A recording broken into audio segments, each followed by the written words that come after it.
Нова тема на Редниве минути со гости овде во студиото 3 на Македонската телевизија. Убава тема, вака ја најавуваме.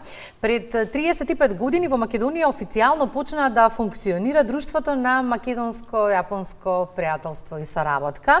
Од тогаш бројни активности со кои патем се промовира јапонската култура во Македонија, кои се назначајните и каков е интересот на македонските граѓани за јапонската култура. На Редниве минути разговараме со нашите гости. Велиме добро утро за професор доктор Оливер Карамфилски и професор доктор Јован Лазаров. Добре ни дојдовте. Добро не, добро. И пајде со првото прашање, ќе ве навратиме пред 35 години. Од каде потекна иницијативата за друштвото? Како почна целата приказна?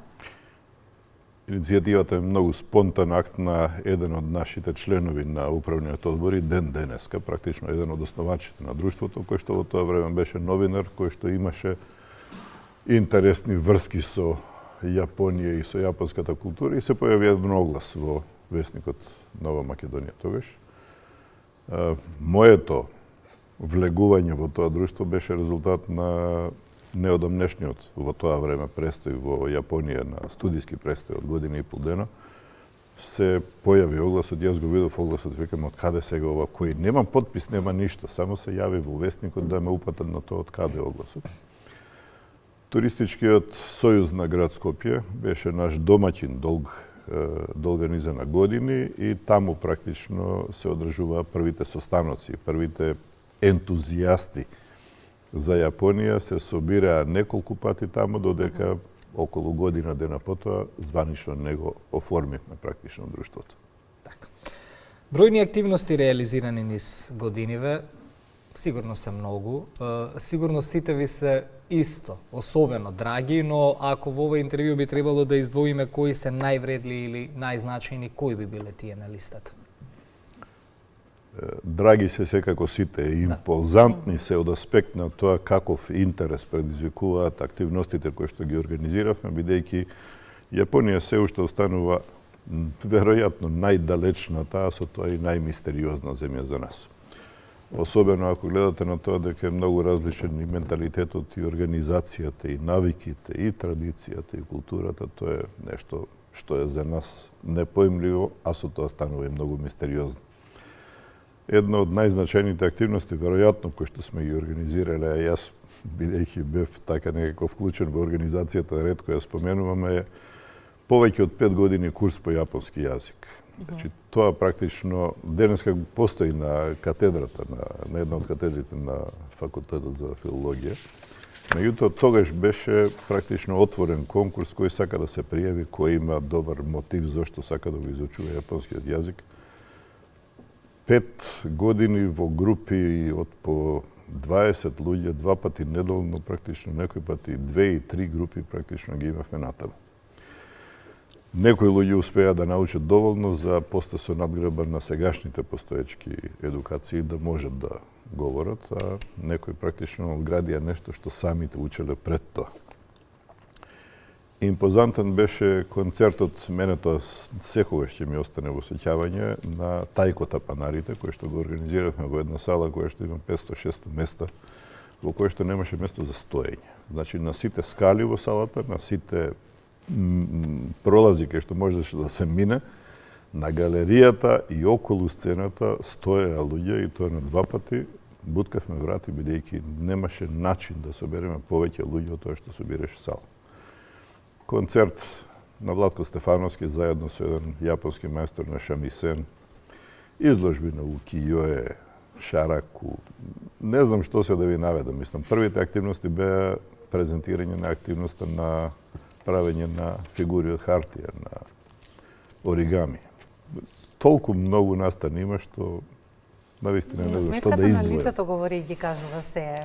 Насмевката и ентузијазмот и желбата и односот кон Јапонија е останат уште тогаш. На некои луѓе им е чудно што после 35 години јас со се уште истиот ентузијазам и сите во управниот одбор го негуваат тој ентузијазам и љубов за Јапонија. Професор Лазаров, професор Карамфилски пред малку кажа навидум на прва Македонија и Јапонија се два различни светови, така и делува, но дали е навистина така? Што е тоа што ја врзува Македонија со Јапонија?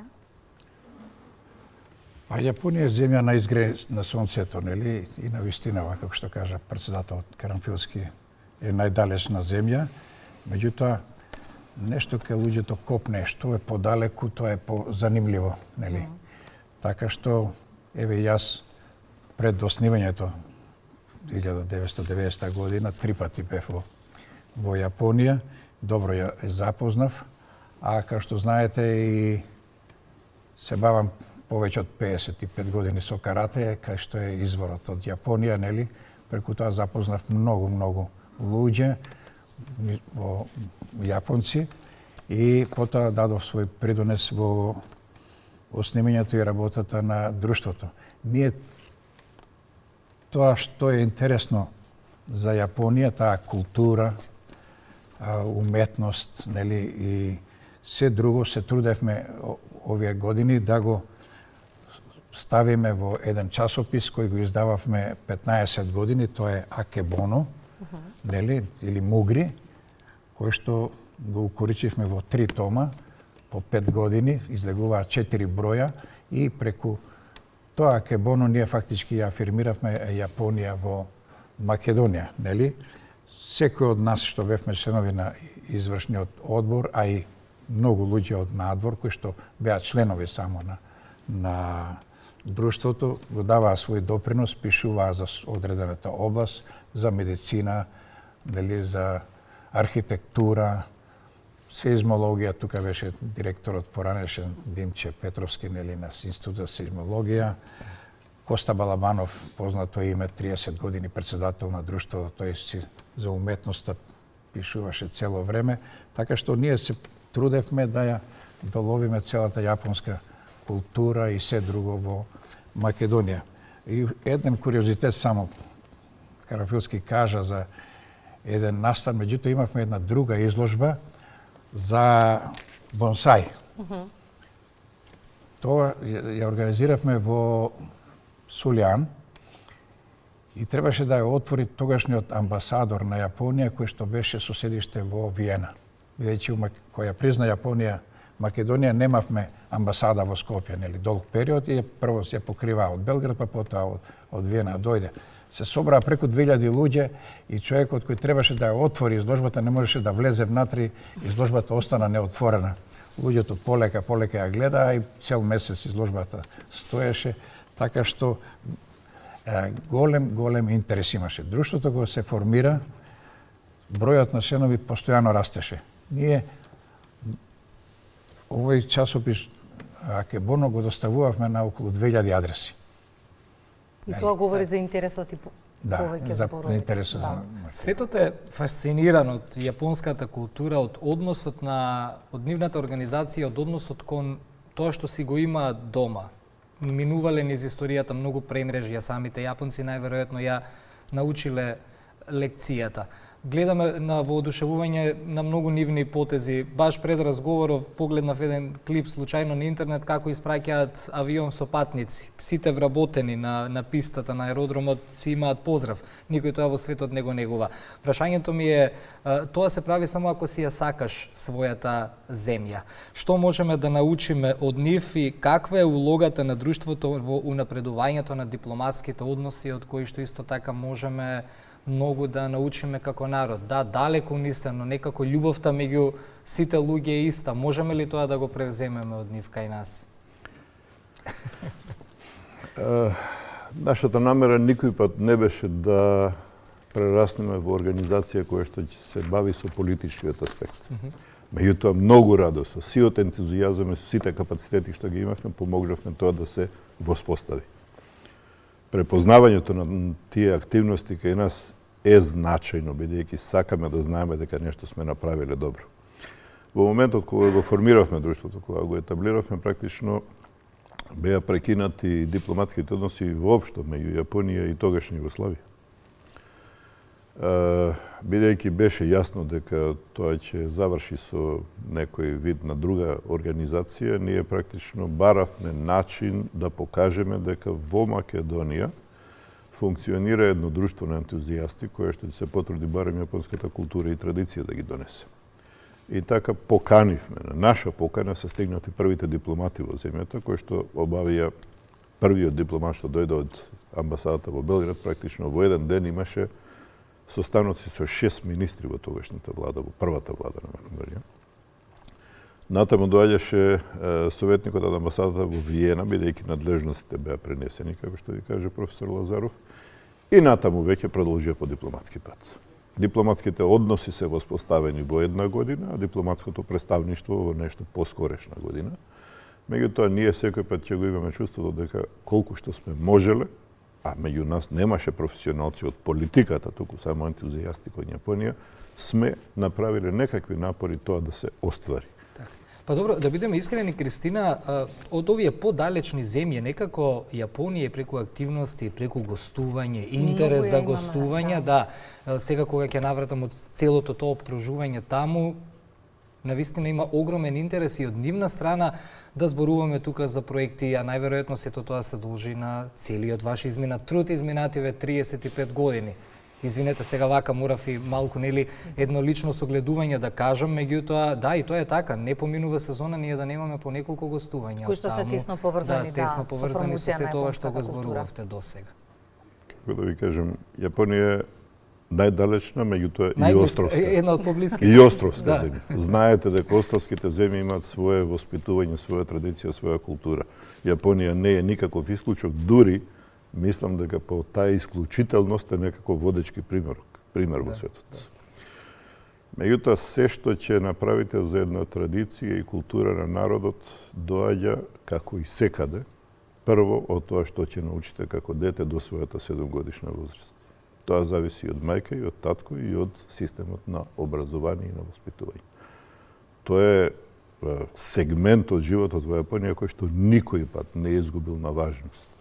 Едукацијата стекната во Јапонија и домашното традиционално воспитување се неискоренлив сегмент од таа земја и од битието на народот. На нас ни тоа се интересно, бидејќи гледаме на филмовите луѓето како тивко зборуваат, како се културни, како се љубезни, како се прават до перфекција и така натаму, и тоа е тоа што не фасцинира. И ништо не е наметнато при тоа. Ние сакаме да го запознаеме тоа, меѓутоа ние секој пат имаме свој начин како ги правиме работите. Ние сме на друг начин уникатни. Како да ви кажем, фасцинантните работи се случува кога ја запознав Јапонија. Влегувате во стоковна куќа во нели? Голема. Имате 2 девојчиња на влезот кои што ќе ви се поклонат длабоко и ќе ви кажат добре дојдовте. Јас прашувам зошто? Па вие сте, викам, уштерија. Па викам, не сум купил ништо, туку што дојдов. Вика, како, вика, тоа е нашиот начин на несување. Има такви моменти, мислам. Да не забораваме да кажеме дека на 26 април во културно-информативниот центар на Скопје ќе се одржи, значи, одбележување на 35 години од постоењето на друштвото, односно од формирањето на друштвото, па ја поканувам и вашата телевизија да биде Нашата присутна. телевизија секако ќе биде присутна, ги покануваме и гледачите. Со сама наку седе пред крај на разговорот да кажеме дека ќе има и бројни активности во периодот кој што следува. Кои ќе ги одвоиме како интересни за македонската публика? Што можеме да најавиме однапред?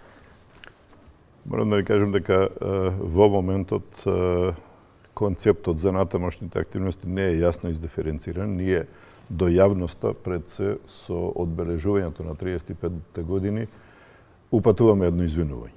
Упатуваме едно извинување за еден период на неактивност кој што дојде како последица на тоа што логично со воспоставувањето на дипломатските представништва голем дел од организационите работи ги презема амбасадата и вработените таму.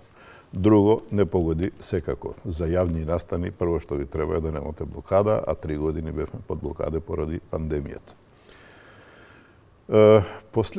Предходниот амбасадор на Јапонија кој што беше тука, имаше многу јасна намера да бара да се реактивира друштвото. Ние тоа го направивме со истиот ентузијазам и желба и покрај она што во членството имавме и се уште имаме, луѓе од академскиот, од уметничкиот свет и така натаму, вклучивме и луѓе од бизнисот. Бизнисот си има свој патеки на развивање на односи меѓу две земји.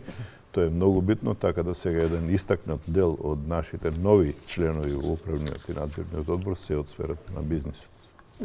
Професор Лазаров, за крај ги има младица?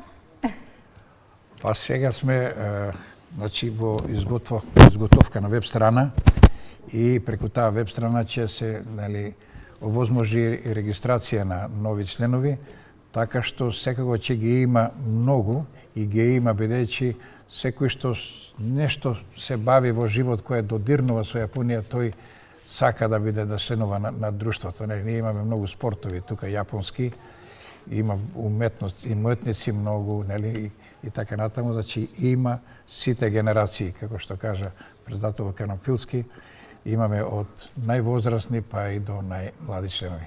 Ние го закуваме да трае.